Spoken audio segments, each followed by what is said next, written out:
Hello dear student, आप सभी को रक्षाबंधन की बहुत बहुत शुभकामनाएं। आप अपने परिवार के साथ इस रक्षाबंधन के त्यौहार को बड़े सुगमता से मनाएं, लेकिन उसी के साथ साथ पढ़ाई पर भी विशेष ध्यान दें। तो आज के यूनिक इंग्लिश क्लास में आपका स्वागत है और आज हम अप्रोच के फर्स्ट चैप्टर द इजेटेड पूल के लॉन्ग आंसर पर बात करेंगे। तो हाई स्कूल की बोर्ड एग्ज़ाम के इंग्लिश पेपर में एक प्रोज से लॉन्ग आंसर दिया जाता है, जिसे लगभग 60 शब्दों में एक्सप्लेन करना पड़ता है, यानी कि जिसका आंसर हमें 60 शब्दों में देना पड़ता है। तो आज हम उसी फर्स्ट पार्ट के द इजेटेड पूल के पहले लॉन्ग आंसर पर बात करेंगे। तो इस पार्ट में सबसे इम्पोर्टेंट जो लॉन्ग आंसर है वो है युधिष्ठिर का चरित्र चित्रण। तो हम आज युधिष्ठिर के चरित्र चित्रण के बारे में बात करेंगे। तो सबसे पहले आप क्वेश्चन को पुटअप करेंगे। तो सबसे पहला क्वेश्चन आपको लॉन्ग आंसर में पहला क्वेश्चन डालेंगे, give the correct sketch of Yudhishthira. Give the correct sketch of Yudhishthira, और अथवा उसी में अगला क्वेश्चन ऐड करेंगे, who was Yudhishthira and describe his qualities. Who was Yudhishthira and describe his quality, यानी कि युधिष्ठिर कौन थे और उनके गुणों का वर्णन कीजिए। तो इस तरीके से दो क्वेश्चन हैं जिनके आंसर दोनों का एक है। इस तरीके से भी क्वेश्चन आ सकता है जो पहले मैंने बोला था, और दूसरे तरीके का भी क्वेश्चन आ सकता है, यानी कि युधिष्ठिर के बारे में अगर कुछ भी पूछता है आपसे, युधिष्ठिर से रिलेटेड क्वेश्चन आता है लॉन्ग आंसर में, तो आपको यही आंसर लिखना है। तो चलिए अब आंसर स्टार्ट करते हैं। तो सबसे पहले आप शुरुआत की 2 लाइनों में लिखेंगे, the qualities of Yudhishthira can be describe as follow. The qualities of Yudhishthira can be describe as follow, यानी कि द क्वालिटीज ऑफ युधिष्ठिरा, यानी कि द क्वालिटी जो गुणवत्ता है, जो गुण हैं ऑफ युधिष्ठिर मान युधिष्ठिर के, कैन बी डिस्क्राइब हम वर्णन कर सकते हैं एज फैलो मान इस तरीके से कि हम युधिष्ठिर के गुणों का वर्णन इस तरीके से कर सकते हैं। तो किस तरीके से कर सकते हैं, सबसे पहले हेडिंग 9 डालेंगे नंबर 1। अभी तक आप 9th में लॉन्ग आंसर लिखते आए, बता तो हेडिंग के सीधा स्टेप बाय स्टेप लिखते आए हैं, लेकिन हम कुछ अच्छा करेंगे ताकि हमें एग्ज़ाम में एक अच्छा अट्रैक्शन मिले, अच्छे नंबर हम प्राप्त कर सकें। तो उसके लिए हम थोड़े हेडलाइन के आधार पर आज आंसर करेंगे। तो पहली हेडलाइन डालेंगे आप, लविंग एंड केयरिंग। युधिष्ठिर की पहली खासियत थी कि लविंग, यानी कि वो प्रेम करते थे, एंड केयरिंग, और देखभाल, यानी कि देखभाल करते थे किसकी, ब्रदर माने भाइयों की। तो सबसे पहली हेडिंग बनेगी हमारी लविंग एंड केयरिंग ब्रदर, यानी भाइयों के प्रति प्रेम और उनकी देखभाल, यानी कि भाइयों के प्रति उनकी देखभाल, जागरूकता और उनके प्रति प्रेम, युधिष्ठिर की पहली head.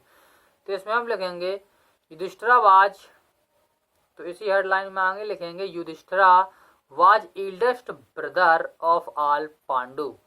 Yudhishthira was eldest brother of all Pandu, so he most loving, so he most loving to his brother, यानी कि युधिष्ठिर वाज एल्डेस्ट ब्रदर, यानी कि युधिष्ठिर सबसे बड़े भाई थे, ऑफ ऑल पांडु माने सभी पांडवों में से, यानी कि पूरे पांडवों में से युधिष्ठिर ही सबसे बड़े भाई थे।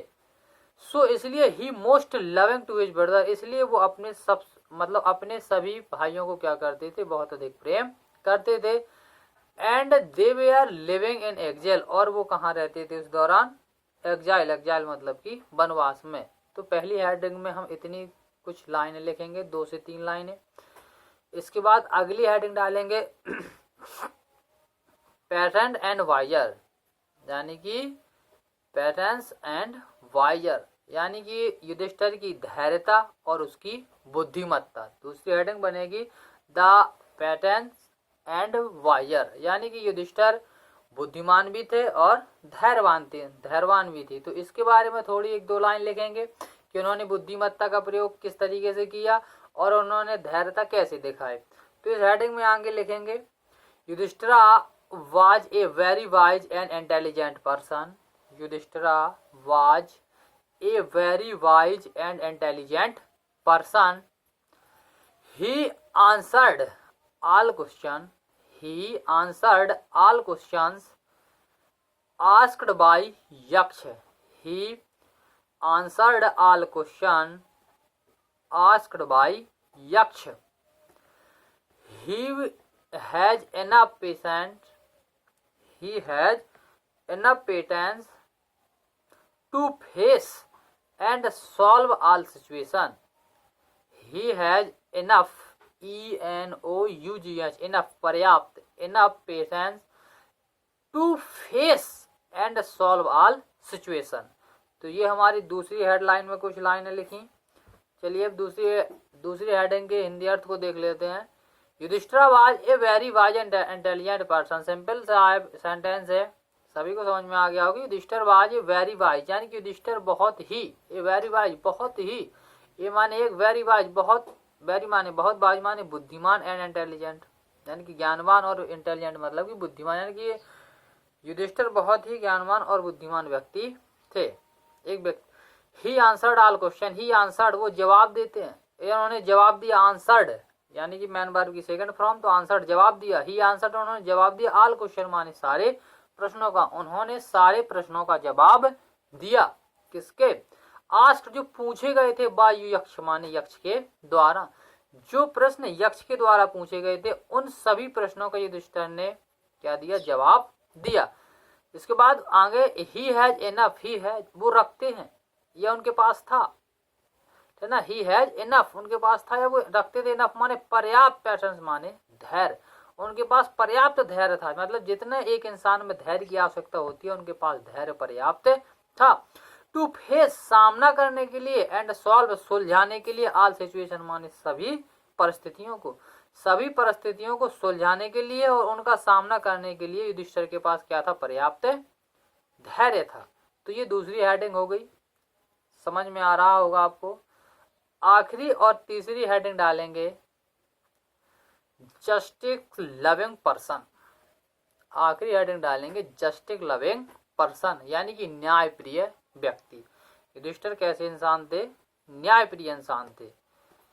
तो इसमें हम लिखेंगे कि उन्होंने न्यायप्रियता के लिए क्या किया, है ना, कैसे उन्होंने न्याय का साथ दिया। इन हेडिंग में थोड़ी आगे लाइनें लिखेंगे। तो हेडिंग डाल लीजिए justice loving person, justice loving person यानी कि न्यायप्रिय व्यक्ति।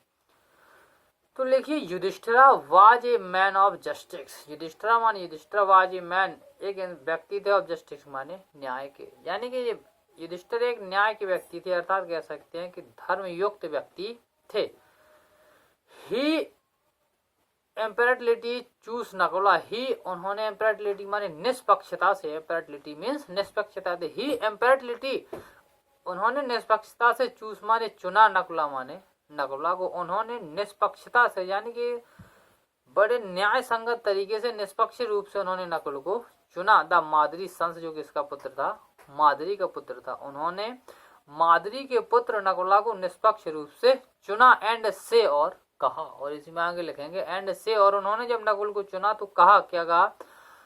डैश लगा के लिखेंगे, आई एम अलेब a son of Kunti, I am अलेब a son of Kunti, in order that I am Aleb the son of Kunti, in order that the scale of justice may be even, in order that यानी कि in order that यही मांग है, of justice माने कहेगी न्याय की, और न्याय की भी यही क्या है? मांग है कि मे बी इवन, कि क्या स्केल माने तराजू है, मे बी इवन कैसी बनी रहे? समान, यानी कि न्याय की तराजू का पलड़ा समान बना रहे। तो इसलिए न्याय की यही मांग है कि मैं एक पुत्र क्या हूं? कुंती का जीवित हूं। May be even at last we say that, may be even ताकि क्या हो सके? तराजू समान बनी रहे। तो अब आगे लिखेंगे एट लास्ट वी से, आखिरकार अंत में हम कह सकते हैं दैट की युधिष्ठिरा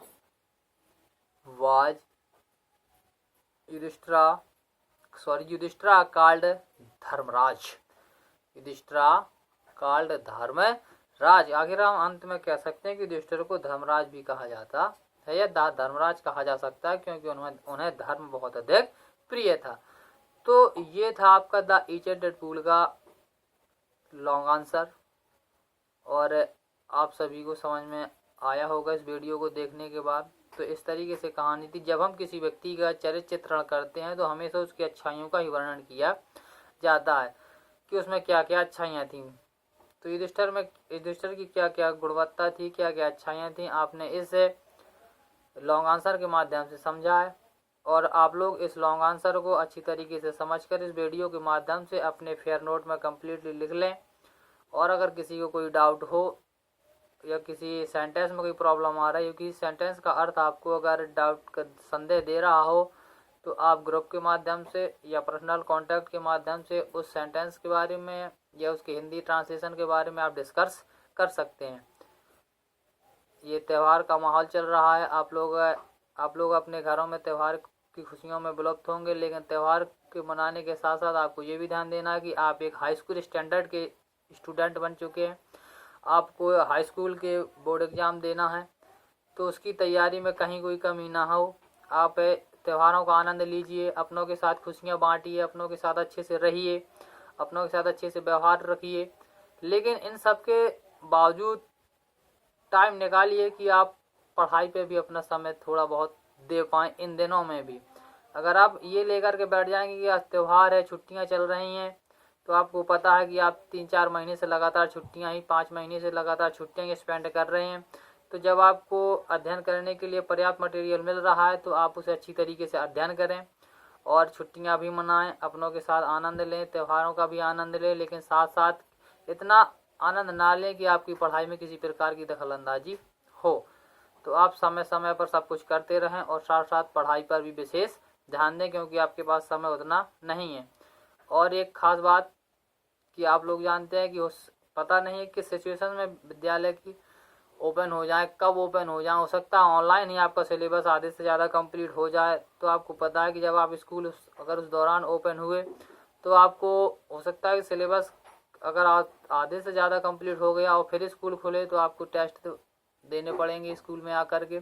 तो आप अभी से तैयारी करते जाएं ताकि आपको स्कूल में ये टाइम ना हो, कहने का समय ना मिले कि हमारी तैयारी नहीं हो पाई, हम पढ़ नहीं पाए। इसलिए आप लगातार कंटिन्यू अपनी तैयारी बनाए रखें और टेस्ट के लिए भी तैयार रहें, क्योंकि आपके रिजल्ट जो टेस्ट के जो परिणाम होंगे वो आपकी तैयारी पर डिपेंड करेंगे। और अच्छी तरीके से लगातार कंटिन्यू आप पढ़ाई करते रहें।